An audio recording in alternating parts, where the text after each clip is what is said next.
अब तक हमने यह सीखा कि इंट्रोडक्शन ऑफ बिजनेस अकाउंटिंग क्या होता है। इसमें बिजनेस का मेन ऑब्जेक्ट प्रॉफिट कमाना होता है। इसके साथ ही यह जाना कि बिजनेसमैन अलग अलग टाइप के बिजनेस एक्टिविटी बिजनेस में करता है और बिजनेस के अलग अलग टाइप भी होते हैं। कोई भी वस्तु और सेवाओं का व्यापार करना या उसे बनाना। साथ यह भी सीखा कि बिजनेस में अलग अलग टाइप के व्यवहार होते हैं, जैसे नगद व्यवहार और उधारी के व्यवहार, खरीदी बिक्री, खर्चा और उत्पन्न। इस प्रकार के व्यवहार बिजनेस में होते हैं। मीनिंग ऑफ बुक कीपिंग क्या होता है, इसमें हमने आज सीखा है। बिजनेस में साल भर में जो भी व्यवहार होते हैं वह व्यवहार हम बुक कीपिंग में लिख के रखते हैं। इसके साथ ही बिजनेस में अलग अलग टाइप के ट्रांजैक्शन होते हैं, जैसे सेल्स, परचेस, इनकम और पेमेंट। इस प्रकार के व्यवहार एक व्यक्ति कर सकता है या फिर कोई कंपनी और ऑर्गेनाइजेशन। बुक कीपिंग में दो टाइप के मेथड है। पहला है single entry book keeping system और सेकंड है double entry book keeping system. जो व्यक्ति बुक कीपिंग लिखता है उसे बुक कीपर कहा जाता है। बुक कीपर क्या होता है, जो व्यक्ति किसी पुस्तक में बिजनेस के व्यवहार लिखता है उसे कहा जाता है बुक कीपर। बुक कीपर को अकाउंटिंग क्लर्क और अकाउंटिंग टेक्नीशियन भी कहा जाता है। बिजनेस में या व्यवसाय में दिन भर में जो भी फाइनेंशियल ट्रांजैक्शन होते हैं वो ट्रांजैक्शन लिखने की जवाबदारी बुक कीपर की होती है। और बुक कीपर जिस पुस्तक में ट्रांजैक्शन लिखता है उस बुक को डे बुक कहा जाता है। इसके साथ ही व्यवसाय में कुछ भी ट्रांजैक्शन हो वो ट्रांजैक्शन लिखने की जवाबदारी बुक कीपर की होती है। इसके बाद हमने सीखा definition of book keeping. First definition में हमने देखा है कोई भी बिजनेस ट्रांजैक्शन सिस्टमेटिक पद्धति से रिकॉर्ड करके रखना।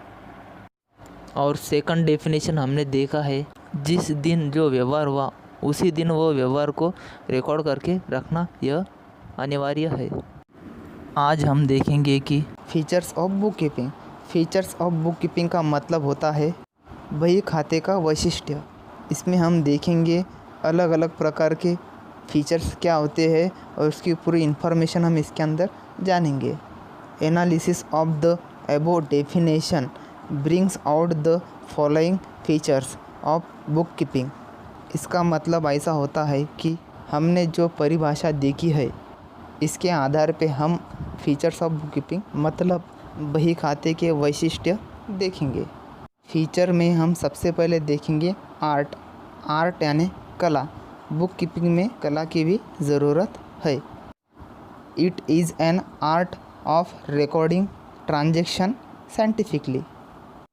इसका मतलब यह होता है बुक कीपिंग में हम जो भी ट्रांजैक्शन रिकॉर्ड करते हैं उसमें कोई भी डायग्राम बना के रिकॉर्ड करते हैं, मतलब डायग्राम यानी आर्ट। इसके बाद हम सेकंड फीचर देखेंगे डॉक्यूमेंट्री सपोर्ट। इसका मतलब यह होता है कि कोई भी बिजनेस का बुक कीपिंग या बही खाता लिखते समय डॉक्यूमेंट्री होना अनिवार्य है। There must be documentary support for each and every transaction. कोई भी बिजनेस या ऑर्गेनाइजेशन में कभी भी कोई भी ट्रांजैक्शन होता है उस समय डॉक्यूमेंट्री होना मस्ट है, अनिवार्य है। इसके बाद तीसरा फीचर्स है यूनिवर्सल सिस्टम, यानी बुक कीपिंग की जो प्रणाली है वो सकल है। The system of recording should be universal. इसका मतलब यह है कि बुक कीपिंग की जो प्रणाली है वह असीम है। इसके बाद चौथा फीचर्स है रिकॉर्डिंग मॉनिटरी ट्रांजैक्शन। इस तरह के ट्रांजैक्शन या व्यवहार में सिर्फ कैश के व्यवहार या ट्रांजैक्शन होते हैं। इसमें the recording is made of monetary transaction only. It means the transaction must involve money और money worth. Non monetary transaction can not be recorded. इस तरह के व्यवहार या ट्रांजैक्शन में सिर्फ कैश के संदर्भ में ट्रांजैक्शन या व्यवहार होते हैं। कोई भी प्रकार के उधारी के व्यवहार इस प्रकार के ट्रांजैक्शन में नहीं होते हैं। इसके बाद लास्ट फीचर है प्रोसेस ऑफ रिकॉर्डिंग। प्रोसेस यानी प्रक्रिया। बुक कीपिंग में अलग अलग प्रकार के अकाउंट में अलग अलग प्रकार के प्रोसेस या प्रक्रिया होती है। It is a process of the recording data relating to accounting transaction in the books of account. मतलब बुक्स ऑफ अकाउंट में अकाउंटिंग करने की एक प्रक्रिया होती है। दिन भर में जो भी व्यवहार होते हैं उस व्यवहार को एक बुक के अंदर लिखना, वह सब एक प्रक्रिया है। बुक कीपिंग के ऑब्जेक्टिव क्या क्या है वह इसमें हम देखेंगे। ऑब्जेक्टिव ऑफ बुक कीपिंग यानी बही खाते का उद्देश्य। फर्स्ट ऑब्जेक्टिव, पहला उद्देश्य, book keeping provide a permanent record of each transaction. इसका मतलब कभी भी बुक कीपिंग में ट्रांजैक्शन रिकॉर्ड करते हैं वह परमानेंट हो जाता है। सेकंड ऑब्जेक्टिव, दूसरा उद्देश्य, the amount of his capital in the business. मतलब बिजनेस में पूंजी कितना है वह हम जान सकते हैं। थर्ड ऑब्जेक्टिव, तीसरा उद्देश्य, the amount of his asset and liability in the businesses on any particular date. इसका मतलब यह होता है कि कोई भी बिजनेस में कोई भी तारीख को या किसी भी समय बिजनेस में कितनी असेट है या संपत्ति है और बिजनेस में कितनी लायबिलिटी या लोगों को देना है, संपत्ति या असेट कितना है और लायबिलिटी या देयता कितना है, यह हम देख सकते हैं।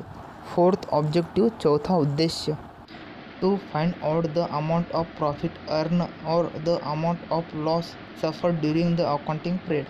इसका अर्थ अकाउंटिंग पीरियड में कितना प्रॉफिट हुआ है बिजनेस में और कितना लॉस हुआ है बिजनेस में, यह हम देख सकते हैं।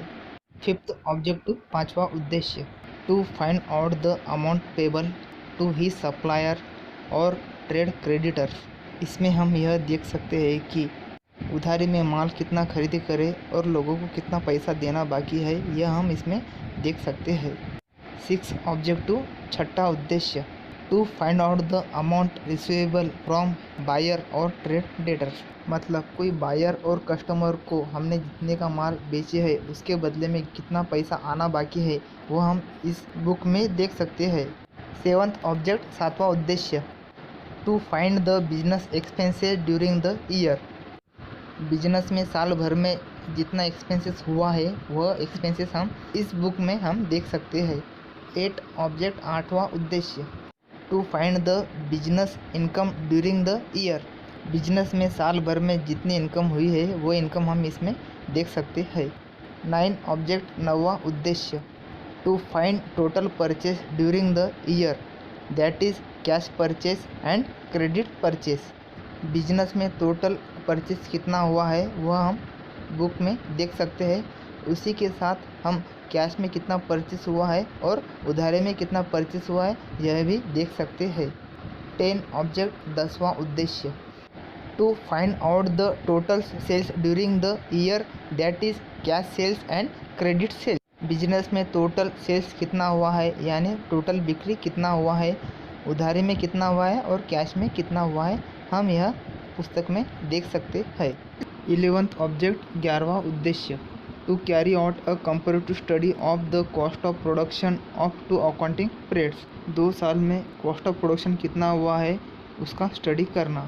जैसे for example, cost per unit during 2004-2005 can be compared. यानी 2004 और 2005 में कॉस्ट पर यूनिट कितना था वो हम देख सकते हैं। जैसे 2004 में कॉस्ट पर यूनिट होगा 10 रुपये और 2005 में कॉस्ट पर यूनिट होगा 9 रुपये, तो इसमें कॉस्ट ऑफ डिफरेंस कितना है, 1 रुपये का। इसके बाद लास्ट ऑब्जेक्ट, 12 ऑब्जेक्ट और 12वां उद्देश्य, to find out the amount of taxes payable to the government. यानी गवर्नमेंट को कितना टैक्सेस देना है वो अमाउंट हम बुक्स ऑफ अकाउंट में देख सकते हैं।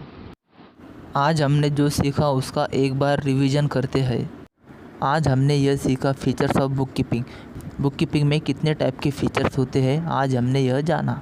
सबसे पहला फीचर्स होता है बुक कीपिंग में आर्ट यानी कला। बुक कीपिंग में कला की भी आवश्यकता होती है। जैसे हम कोई डायग्राम बनाते हैं उसे कहा जाता है आर्ट। इसके बाद हमने देखा दूसरा फीचर्स डॉक्यूमेंट्री सपोर्ट, यानी जब भी बिजनेस में कोई ट्रांजैक्शन या व्यवहार होता है उस समय डॉक्यूमेंट होना अनिवार्य है, ज़रूरी है। इसके बाद हमने देखा है तीसरा फीचर्स यूनिवर्सल सिस्टम। यानी बुक कीपिंग की जो सिस्टम है वह यूनिवर्सल है। इसके बाद चौथा फीचर्स है रिकॉर्डिंग मॉनिटरी ट्रांजैक्शन। इस तरह के ट्रांजैक्शन या व्यवहार में कैश के संदर्भ में व्यवहार होते हैं। आखिरी फीचर्स हमने देखा है प्रोसेस ऑफ रिकॉर्डिंग। इसमें यह हमने जाना कि अलग अलग अकाउंट में अलग अलग प्रोसेस या प्रक्रिया होती है। इसके बाद हमने आज सीखा बुक कीपिंग के ऑब्जेक्टिव क्या होते हैं। इसमें हमने टोटल 12 ऑब्जेक्टिव देखे हैं। जैसे पहला, permanent record of each transaction, यानी बुक्स ऑफ अकाउंट में जो भी व्यवहार या ट्रांजैक्शन लिखा जाता है वो परमानेंट हो जाता है। दूसरा, amount of his capital in the business, यानी बिजनेस में टोटल पूंजी कितना है या कैपिटल कितना है किसी भी समय देख सकते हैं। तीसरा, asset and liability in the business, business में कितनी असेट है या संपत्ति है और कितना लायबिलिटी है या देयता है हम किसी भी वक्त बिजनेस में देख सकते हैं। चौथा, प्रॉफिट अर्न और loss suffered in accounting period, यानी चालू साल में कितना प्रॉफिट हुआ है या कितना लॉस हुआ है अकाउंटिंग पीरियड में या बिजनेस में हम देख सकते हैं। पाँचवा, amount payable to his supplier, यानी सप्लायर को कितना पैसा देना बाकी है बुक कीपिंग में हम वह देख सकते हैं। छठा, अमाउंट रिसीवेबल फ्रॉम कस्टमर, यानी कस्टमर के पास से कितना पैसा आना बाकी है वह हम बुक कीपिंग में देख सकते हैं।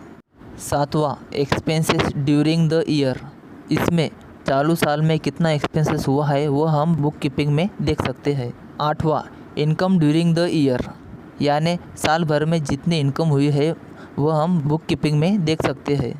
नौवां, total purchase during the year, यानी साल भर में टोटल परचेज कितना हुआ है वह हम बुक कीपिंग में देख सकते हैं। 10वां, total sales during the year, इसमें साल भर में टोटल सेल्स कितना हुआ है वह हम बुक कीपिंग में देख सकते हैं। 11वां, cost of production of 2 accounting periods, 2 साल का कॉस्ट ऑफ प्रोडक्शन क्या होता है वह हम देख सकते हैं। 12वां, taxes payable to the government, यानी गवर्नमेंट को कितना टैक्स देना होता है वह हम बुक कीपिंग में देख सकते हैं। आज के लेसन में हमने फीचर्स ऑफ बुक कीपिंग और ऑब्जेक्टिव ऑफ बुक कीपिंग इसके बारे में जानकारी ली है।